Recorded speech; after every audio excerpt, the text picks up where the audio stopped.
those of you who keep up with my videos, then you're probably shocked that I am reviewing Youjo Senki, for I can't get into military anime.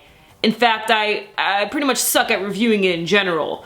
But for those of you who really know me, then you know that I hate being left in the dark. Yes, everyone was talking about Youjo Senki's first episode, and I was just all like, well, great. As a huge otaku, and of course as an anime reviewer, I have to know what's the haps, okay? That's just how it is, especially as an anime reviewer. You gotta know what's the big thing everyone's talking about. So I decided to check out the first episode of Youjo Senki. Now, before I continue on with my first impressions, let me tell you guys why I'm not the best person to go to when it comes to military anime. I can't get into two genres of anime. Well, I guess technically four if we're counting Yuri/Yaoi. I can't get into mecha anime, and I can't get into military anime. Whenever I see mechas, I just think of toy robots going pew pew pew pew pew pew pew pew pew pew. I can't get into that. But with military anime, I fall asleep. Yeah, I first realized this when I reviewed Gate, the first core of Gate, back in 2015. I made it through about 5 episodes, but then I realized my reviews were just weak and I was beating around the bush because I didn't understand what was going on. When it comes to the military strategies and talk and whatever, I fall asleep. I don't understand. I can't get into it. So I tried again last summer with Alderman on the Sky. Still couldn't get into it. Was rather boring to me. So I decided to give Youjo Senki another shot because there are a few military anime out there that I have been able to get by, but that's mainly because military is a small genre in the entire series. For example, Code Geass, which just so happens to be both mecha and military. It took me 7 episodes to get used to the mechs, and there were only 2 episodes in all of Code Geass that were really heavy military based, and when those episodes aired, I fell asleep, but luckily those were only 2 episodes.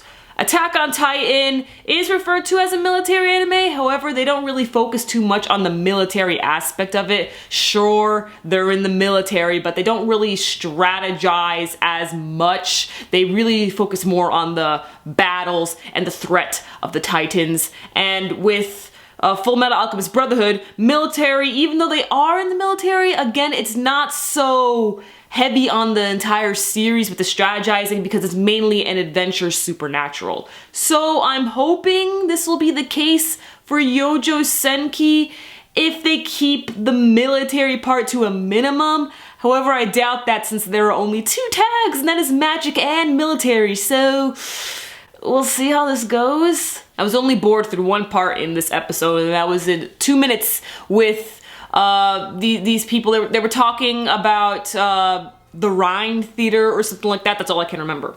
See? That's all I can remember because I fall asleep. I can't get into that kind of stuff. But throughout the rest of the episode, I really did enjoy that. With Tanya, how she is a commander. She's not, you know, too high in the ranks like I thought she was going to be, because I did read the description before I watched the anime. Like, I know that, this isn't spoilers by the way, this is part of the description of the anime. Like, she like angered someone who called themselves God, and then they cursed her and turned her into a little girl. But, you know, she's still a badass, she's still a commander, has her own platoon. And they're apparently all mages. I was really surprised with that. That I did not know. They are all mages, but for some reason they can't fly on their own. They have to use these machinery things. It's one of those historical like anime where it's historical, but not really historical with all the machinery and stuff like that. So it's whatever. I can get behind that. I've seen that before. I just gotta know how far they go with the mechanics in this world. And we see Tanya is absolutely ruthless. What was the point in her bringing her platoon when she basically took everyone down herself? And then we see that the 2 people who were trying to go against her orders, or they actually did go against her orders in the beginning, but when she dismissed them, they refused to be dismissed. And she was about to kill them, so she was stopped and instead let them do as they pleased, and therefore they decided to follow their own plan Tanya knew what would happen in the end. She knew that if they followed through with their plan, they would die. And everyone's starting to realize how ruthless Tanya really is. So yeah, I was able to understand the majority of the episode. I cannot guarantee episode reviews for this series. I will watch next week's episode, but if it turns out to be an episode where it's extremely heavy on the military aspect of things with, you know, strategizing and things like that, you know, basically like those 2 minutes in this episode where they were talking about Rhine theater, I think, something about Rhine, I don't know, but they mentioned it.